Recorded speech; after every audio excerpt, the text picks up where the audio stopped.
Welcome in part two. Part two को start करूं या उसको डिस्कस करूं उससे पहले हम एक शॉर्ट क्विक रिवीजन ले लेते हैं पार्ट वन का।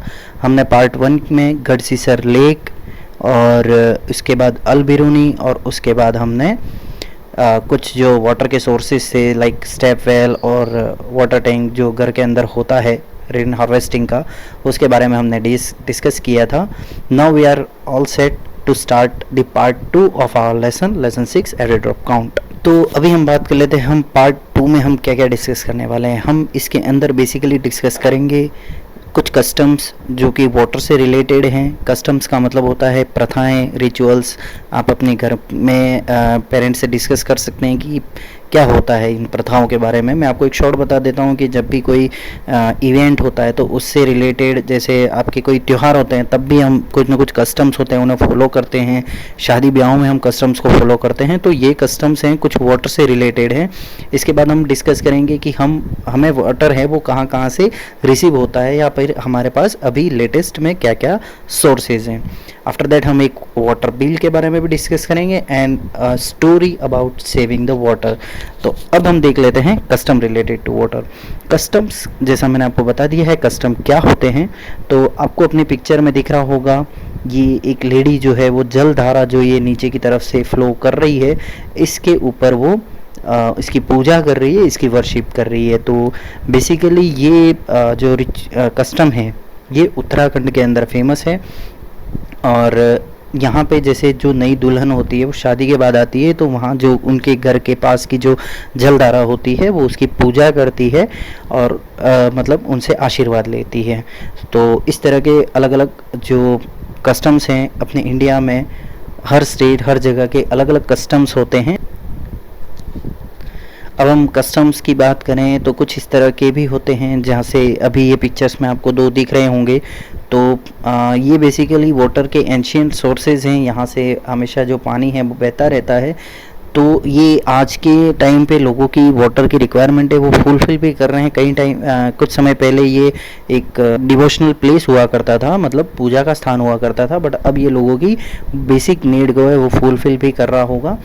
और यहाँ पे ये आप ब्यूटीफुल कार्विंग जो मतलब पत्थरों के ऊपर जो ये डिज़ाइन बनाई गई है, even on the tap also, तो ये भी आप इसमें क्लियरली देख सकते हैं कि हम एंशियंट टाइम से वाटर का हमारी लाइफ में बहुत ज़्यादा इम्पोर्टेंट रोल रहा है और उसे केवल हमारी बेसिक नीड की तरह ही नहीं, उसे एक पार्ट ऑफ लाइफ की तरह बहुत अच्छे तरीके से उसे ट्रीट किया जाता था। So that was the about the customs. Now this is how we get the water.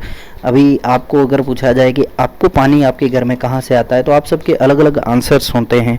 तो लेट्स चेक कि आपका जो आंसर है आपके माइंड में वो इन पिक्चर्स के अंदर जो आंसर्स दिए हैं इनसे मेल करता है या नहीं करता है। वेरी फर्स्ट पिक्चर जो है ये है जल बोर्ड वाटर टैंकर की। मतलब कि जो जल बोर्ड है जो पानी सप्लाई करता है वो वाटर टैंकर को कॉलोनी में भेजता है। जो यहाँ पे ये बॉयज़ है वो बता रहा है कि ये आता है एक दिन में 2 बार आता है और सब लोग लाइन लगा के खड़े रहते हैं और अपनी बारी का इंतज़ार करते हैं। द नेक्स्ट पिक्चर जो गर्ल की है वो बता रही है कि वो लोग जो उनको पानी मिलता है वो कहाँ से मिलता है, तो उनको पानी मिलता है उनके घर के पास में बना हुआ ये वेल है। वेल का मतलब कुआं। देखो स्टेप वेल और वेल में एक डिफरेंस है। स्टेप वेल में सीढ़ियाँ होती है, वेल में सीढ़ी नहीं होती। इसके ऊपर एक पुली लगी होती है और रोप और बकेट की हेल्प से पानी को पुल आउट किया जाता है। नेक्स्ट पिक्चर में हम देख रहे हैं वो है कि जो पानी जो सप्लाई होता है, ठीक है, उसको वो सीधे ही एक रूफटॉप टैंक में स्टोर कर लेते हैं। आपको ये पीछे पाइपलाइन दिख रही होगी, इससे या फिर ये जैसे भी जहाँ भी होगा इन्होंने इसे वाटर टैंक को बनाया है और इनका जो पानी जो आता है सीधा ही वो इसमें स्टोर करते हैं और जब इन्हें रिक्वायरमेंट होती है तो वो यहाँ से उसे फिल करते हैं। नेक्स्ट थिंग जो नेक्स्ट पिक्चर है वो बता रही है कि वाटर जो है वो टैप से आ रहा है, मतलब नलों से पानी आता है और पूरे दिन आता रहता है। इस पिक्चर में हम अपना वाटर सोर्स देख पा रहे हैं वो है हैंडपम्प का। अब हैंडपम्प आजकल बहुत कम रह गए हैं, पहले ये बहुत हुआ करते थे हर गांव में। इवन अबाउट द कॉलोनीज़ की वो वाटर की बेसिक रिक्वायरमेंट को फुलफ़िल करते थे। नेक्स्ट पिक्चर जो है वो बता रही है कि यहाँ पे इन्होंने जो मोटर है उसको डायरेक्टली जो जल बोर्ड की जो पाइपलाइन है उसके अंदर ही उन्होंने मोटर फिट कर ली और यहाँ से सीधा इनके घर के वाटर टैंक में वाटर है वो फिल हो रहा है। नेक्स्ट पिक्चर है वो आजकल ऑलमोस्ट हर एक के घर में ये मिल ही जाती है, इसे हम बोरवेल या ट्यूबवेल कहते हैं। और इससे अंडरग्राउंड वाटर जो है उसे पंप अप किया जाता है और अपने घर में इसे डायरेक्टली यूज़ किया जाता है। बट अगर इलेक्ट्रिसिटी नहीं होगी तो वो पानी पंप अप नहीं किया जा सकता। And the last picture they are saying that they are getting the water from the canal. ये इस तरह की सिचुएशंस या कंडीशन हमें केवल बहुत गाँव में ही देखने को मिलेगी, जहाँ पे नहरें चलती होंगी और लोग पूरी तरह से उसी नहर पे ही डिपेंडेंट रहते हैं। तो जैसा हमने जैसलमेर में एक गढ़सीसर झील के बारे में देखा था, तो मैं आपको बता दूं वहाँ पे एक इंदिरा गांधी कैनाल भी है जिससे उस एरियाज़ में, स्पेशली डेजर्ट के एरियाज़ में वाटर की सप्लाई होती है। So this is about how each one is getting the water. तो आई होप कि आपका भी आंसर्स जो है, आपको किस तरह से पानी मिलता है, वो इन 8 आंसर्स में से ही एक में होना चाहिए। तो अभी हमने देख लिया कि हमें पानी किस तरह से मिलता है। आगे हम प्रोसीड करें, वाटर बिल को डिस्कस करें उससे पहले एक यहाँ पे एक छोटी सी स्टोरी है जोधपुर की। जोधपुर आप सबने नाम सुना ही होगा, तो उसकी बात कर लेते हैं। तो ईयर 1986 में जोधपुर में बिल्कुल भी और उसके आसपास के एरिया में बिल्कुल भी रेन नहीं थी। There was no rain. तो लोगों ने क्या किया, उनको उस टाइम पे जब वहाँ पे बारिश नहीं हुई, सूखा रह गया, तब उनको जो बावड़ीज थी, स्टेपवेल थी, उनकी याद आई। याद आने का मतलब कि अब लोग जब इस तरह से रिसोर्सेज मिलने लगे थे तो जो ओल्ड रिसोर्सेज थे उनको वो लोग धीरे धीरे यूज़ करना बंद कर दिया था, क्योंकि घर पे बैठ के जब आपके पास पानी आ रहा है तो कौन पानी लेने जाएगा। बट 1986 में हुआ यही कि बारिश नहीं हुई तो लोगों को पानी की सप्लाई नहीं मिल रही थी, तो लोगों को वो फिर स्टेपवेल याद आई कि अब उनसे पानी हमें लेना चाहिए। तो क्या किया उन्होंने, तो उन्होंने उन स्टेपवेल्स को क्लीन करने का टारगेट लिया। जब उन्होंने क्लीन करने का टारगेट लिया तो नियर अबाउट 200 ट्रक्स भर के गार्बेज वहाँ से उन बावड़ी से निकाला गया। ठीक है, इस पूरे काम के लिए लोगों ने पैसा कलेक्ट किया और फिर उन बावड़ी की सफाई की। तो जस्ट इमेजिन कि 200 ट्रक्स ऑफ गार्बेज। तो हमने कितना उस चीज़ को फॉरगटन किया था और उसकी केयर बिल्कुल भी नहीं की। और जब हमें रिक्वायरमेंट हुई तब हमने वापस हम उसी के पास गए। नाउ तो जब उन्होंने इस तरह से मेहनत की, फिर जाके उनको पानी मिला और फिर बाद में जाके वापस से कुछ साल बाद जब वहाँ बारिश होने लगी तो लोग वापस से उस स्टेपवेल को भूल गए। बट रिमेंबर कि वन टाइम एक ऐसा समय आया जब उन लोगों को उस गर्मी के या उस बिना बारिश के सीज़न में सबसे ज़्यादा जो हेल्प मिली वो उस बावड़ी की मदद से मिली थी। तो इट शुड नॉट हैपन। हमें इन हमारे जो प्रीशियस रिसोर्सेज हैं, जो ओल्ड रिसोर्सेज हैं, हमें उनको भी उनकी भी केयर करनी चाहिए। So that was a part of story that you should have to think. अब हम देख लेते हैं एक वाटर बिल के बारे में। आपके यहाँ पे वाटर बिल हो सकता है कहीं किसी के घरों में आता हो, किसी के घरों में नहीं आता हो। तो एक जस्ट अगर आपके घर में वाटर बिल नहीं आता है तो आप इलेक्ट्रिसिटी बिल की हेल्प से भी जो चीज़ हम इसके अंदर सीखने वाले हैं उसको आप सीख सकते हैं। तो इधर you can have your electricity bill और you can have your water bill. अगर वाटर बिल है तो उसे ही प्रेफर कीजिएगा कि आप उसे ही सेलेक्ट करें। सबसे पहले हम देख लेते हैं ये किसका है। तो ये है दिल्ली जल बोर्ड का। दिल्ली जल बोर्ड की तरफ से ये बिल दिया गया है। दिल्ली सरकार, गवर्नमेंट ऑफ दिल्ली का है ये। इस कोने में लिखा हुआ है उपभोक्ता का नाम व पता, मतलब कि ये किसके नाम से कनेक्शन है, वाटर जिसके नाम से बिल आया है वो, और उसका एड्रेस दिया हुआ है। यहाँ पे हमें दी गई है बिल की अवधि की पीरियड है, किस टाइम का ये बिल है, किस मंथ का बिल है। तो 11 जुलाई 2007 से 5 सितंबर 2007 तक का ये बिल है। ये बिल का नंबर है, हर एक का एक सीरियल नंबर होता है, ये वो सीरियल नंबर है। देन बिल किस डेट को जनरेट किया है, तो 17 सितंबर को जनरेट किया है। भुगतान की अंतिम तिथि को हम कहेंगे पेमेंट डेट की, उनको कौन सी डेट लास्ट दी है जब तक वो उसे पेमेंट कर सकते हैं। तो 3 अक्टूबर 2007 तक वो अपना बिल है वो पे कर सकते हैं। इसके अलावा ये कुछ और अलग सी चीज़ें हैं जो उस पर्टिकुलर एरिया के कनेक्शन के बारे में जो बोर्ड अपनी आइडेंटिफिकेशन के लिए रखता है, जिसमें क्षेत्र, उप क्षेत्र, कनेक्शन, सारी चीज़ें, ठीक है। और कनेक्शन का टाइप कौन सा है ये भी दिया हुआ है। मेनली जो चीज़ें थी वो हमने ऊपर डिस्कस कर ली हैं। इसके बाद आपका जो इस बिल के अंदर की जो चीज़ें हैं वो ये हैं कि इसका अमाउंट कितना हुआ है। तो टोटल अमाउंट हुआ है 315 रुपीज़ 50 रुपीज़ सॉरी 350 रुपीज़। इसके ऊपर उन्होंने चार्ज लगाया है 18 रुपीज़ का, तो टोटल बिल अमाउंट होता है 368 रुपीज़ का। ओके, तो ये इसका बिल का मेन पार्ट था। इसमें जो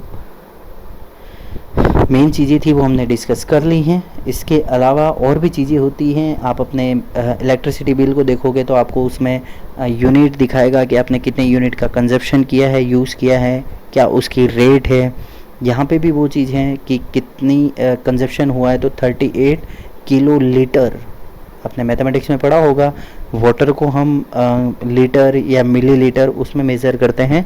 तो 2 मंथ्स अप्रोक्स का ये जो बिल है इसमें 38 किलो लीटर वाटर है वो कंजप्ट हुआ है, जिसमें 20 किलो लीटर पर मंथ का एवरेज है।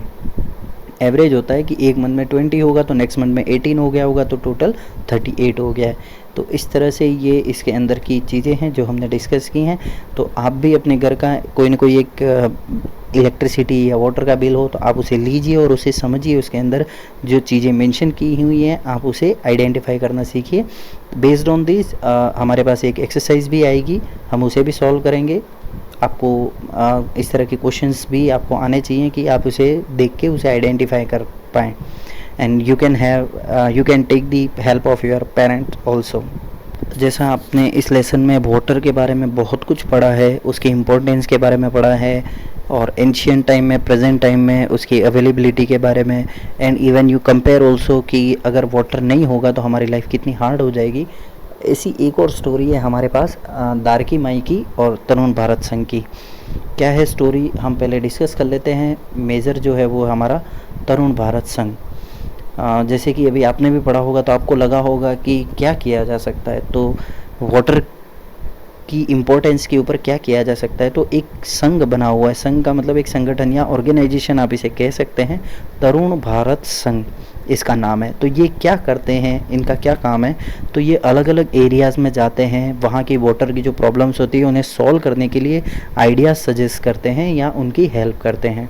किस तरह से करते हैं कि वो जो पुराने ओल्ड लेक्स जो हैं या जोहड़ हैं, बावड़ीज़ जो हैं, उनको वो लोग रिबिल्ड करते हैं या उसे मॉडिफाई करते हैं ताकि वो ज़्यादा से ज़्यादा बारिश का जो पानी है उसे वो स्टोर कर सकें। ऐसी एक स्टोरी जो इनकी है तरुण भारत संघ की, जिन्होंने दारकी माई की हेल्प की। तो दारकी माई की कहानी क्या थी, वो अलवर डिस्ट्रिक्ट के एक गांव में, अलवर डिस्ट्रिक्ट जैसे हमारा उदयपुर डिस्ट्रिक्ट है, डूंगरपुर डिस्ट्रिक्ट है, वैसे ही राजस्थान में एक अलवर डिस्ट्रिक्ट है। उसके अंदर गांव की एक लेडी थी। उसका पूरा दिन अपने घर की देखभाल और वहाँ के एनिमल्स, उनके जो एनिमल्स थे, पेट एनिमल्स, उनकी देखभाल में ही निकल जाता था। और जानवरों के लिए, घर के लिए पानी की व्यवस्था करने में पूरी रात उनको मेहनत करनी पड़ती थी। और जब गर्मियों का सीज़न आता था तो उनके जो ये वाटर के रिसोर्स थे वो पूरी तरह से सूख जाते थे, तो लोग उस पर्टिकुलर सीज़न के लिए गांव को छोड़ के चले जाते हैं। तो जब ऐसी सिचुएशन आई तो इन दारकी माई ने तरुण भारत संघ से हेल्प मांगी कि आप हमारी हेल्प कीजिए। तो उन लोग तरुण भारत संघ के जो लोग थे वो आए वहाँ पे, उन्होंने उनकी हेल्प की और उन्होंने उस गांव के अंदर एक लेक बनाई, झील बनाई, जिसकी वजह से वाटर जो रेन वाटर था वो वहाँ पे स्टोर होने लगा। तो जब वहाँ वाटर स्टोर होने लगा तो उन लोगों की जो वाटर की प्रॉब्लम थी वो धीरे धीरे सॉल्व होने लगी। तो अब लोगों को किसी भी सीज़न में गांव छोड़ने की कोई ज़रूरत नहीं थी। वाटर जो है वो एनिमल्स के लिए, घर के लिए भी उनको प्रॉपरली और सफिशिएंटली मिल पा रहा था। लोगों को जो अपने कैटल्स थे उनसे वो प्रॉपरली मिल्क वगैरह भी निकाल पा रहे थे और यहाँ तक कि अब उनकी अर्निंग भी स्टार्ट हो चुकी थी। तो ये एक कहानी थी जो कि 4 गांव की कथा नाम से एक बुक के अंदर से आपको बताई गई है कि ये भी किया जा सकता है। सो इट इज़ नॉट कि हर कोई नहीं कर सकता, हर कोई ये काम कर सकता है। सेव वाटर के ऊपर आप भी कोई एक अपनी तरफ से एक इनिशिएटिव ले सकते हैं। आप अपने पेरेंट्स को अपने घर में या अपनी कॉलोनी में या अपनी सोसाइटी में या अपने गांव में आप सोच के कुछ इस तरह से आप भी कर सकते हैं कि पानी को बचाने के ऊपर आप भी कुछ न कुछ नया एक मूवमेंट है, अभियान है, आप चला सकते हैं। सो ऐसा नहीं है कि ये बड़े ही करेंगे, ऐसा नहीं है बिल्कुल भी, कोई भी कर सकता है इसे। So you should take a initiative. तो that is all about your lesson and the explanation part. अब मैं आज का आपको होमवर्क दे रहा हूँ, उसके बारे में हम डिस्कस कर लेते हैं। वैसे तो आपने किया ही होगा, but this time you should do it in a different manner. What you have to do, make a poster. आपको एक पोस्टर बनाना है और इसके लिए आपको एक स्लोगन भी दिया है, water on earth is for one and all. ठीक है, तो ये मतलब कि इस अर्थ के ऊपर जो पानी है वो हर एक के लिए है, सबके लिए है। क्लियर? तो water on earth is for one and all एक स्लोगन है, इसके ऊपर आपको एक पोस्टर बनाना है। अगर आपको ये थोड़ा सा टफ लग रहा हो या फिर आपको आइडियाज़ नहीं आ रहे हो, तो आप भी सेव वाटर का कोई एक अच्छा सा पोस्टर बना सकते हैं, but not the routine one जो आपने अभी तक बनाए हैं। आपको वो नहीं लेना है, आपको कोशिश करनी है कि आप कुछ अलग सा लेके इसके ऊपर आर्टिकल या अपना जो पोस्टर है वो बना के आप मुझसे शेयर करें। So that is all about the part 2 of your lesson every drop count. I hope कि आपको लेसन समझ में आया होगा। जिन बच्चों ने पार्ट 1 नहीं देखा है वो पार्ट 1 को देख लें और पार्ट 2 को भी देख लें, तो आपको दोनों चीज़ें अच्छे से समझ में आएंगी and then you should think over it.